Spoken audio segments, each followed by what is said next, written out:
We were running super far behind schedule, which is a regular thing, and there was something that we were talking about cutting. Rachel Alec, who was my lead Billy in the movie, and she overheard this, and she was like, no, you can't do that. And I'm like, Rachel, there's just not time. This scene doesn't involve you. Don't worry about it. It's something that I can part with. She's like, no, because you're losing your writing.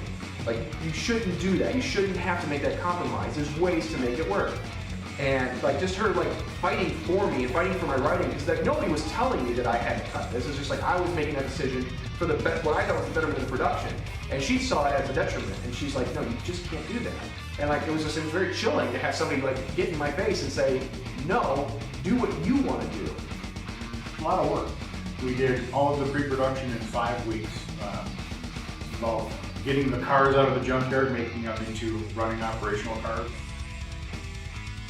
Probably when we got to light the car on fire, crash everything, do all those kind of special effects. And then just being around the whole crew and cast was always entertaining and fun.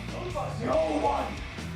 How can we possibly explain to anyone that we found half a fucking goat under a 13-year-old girl's bed and somehow we weren't involved? I have a very vivid imagination, so that's why things like horror and fantasy, it resonates with me. I love that. I've always put that kind of stuff. I like having grounded real characters and real settings, but with weird fantasy and horror twists. I love Troma now.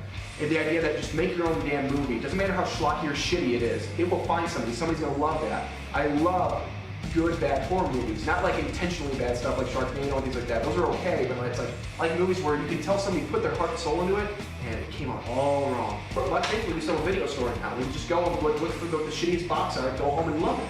It's we are the people that are gonna take care of those films. And I love working with my cousin. She's my co-writer on everything. I'm the idea guy. She's the grammar police. She's the structure police. She's the one that puts my really messed up thoughts onto paper, and then I get to put a little bit of jokes on there too, and it works out really good. We have a good relationship. My favorite moment was watching Rachel and Grace film the climactic scene going up the slide in their fight. That was really cool. That was my favorite scene to write. Special effects were really fun to watch, especially through the camera, because then I get to get a look of how it's gonna look when you actually. Because otherwise, you get to see from the outside, and okay, this looks cool, but is it gonna look like a dummy falling off? You're like, no, you can't even tell. So, dummy scene tonight? Yep. Well, I made a crude analog for Grace. I'm gonna fill this with some Ziploc bag full of blood and dropped off the ride. Not sure how that's gonna turn out yet.